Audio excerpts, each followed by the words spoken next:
You must have heard the phrase, beauty is in the eye of the beholder. This means that what is beautiful to me may not be beautiful to you, and what is beautiful to me this moment may not be so the next moment.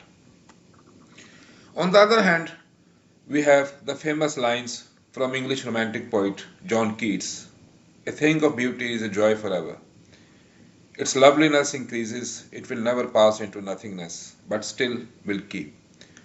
So, what is the bottom line? Is beauty just subjective passing or beauty something permanent?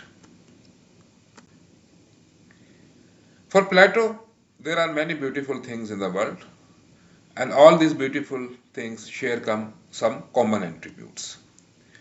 And these common attributes constitute the universal concept which Plato calls the idea or form of beauty. For Plato, we do not create ideas, we just discover them.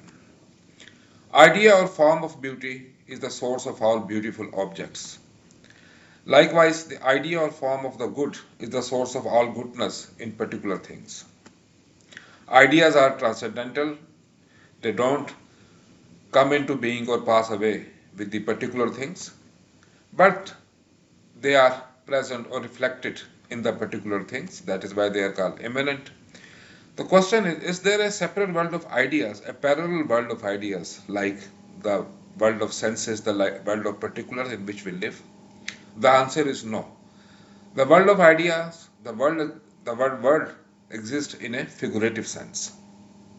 So, for Plato, ideas constitute the world of being, particulars constitute the world of becoming, and then there is a world of non-being, which is simply not there. So Plato was among the first to introduce the concept of the difference between existence and reality. Existence means being there at a particular place at a particular time, as you can see here.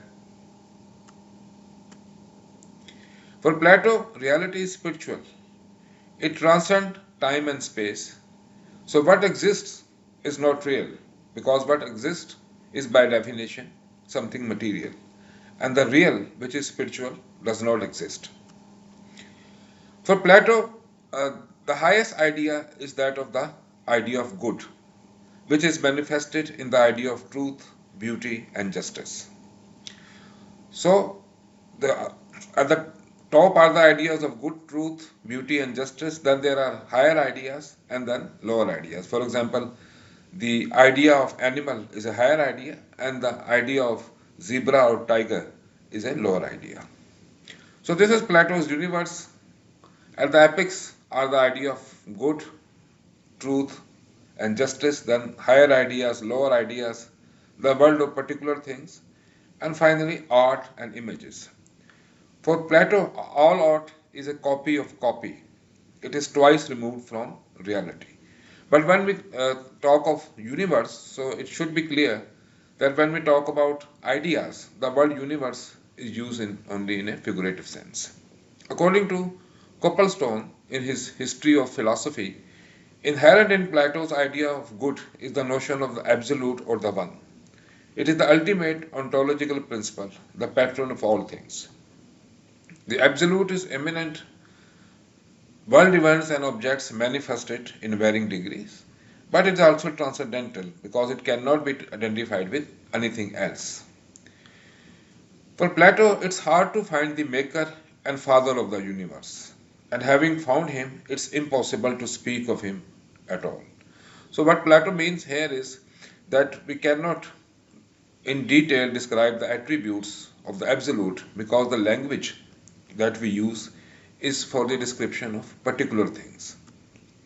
But here it must be noted that Plato is a rationalist, not a mystic, and in his Republic he clearly states that one can grasp the one only by pure intelligence.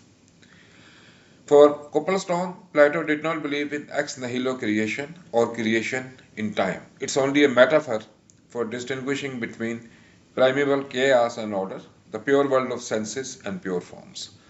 I hope you like this video.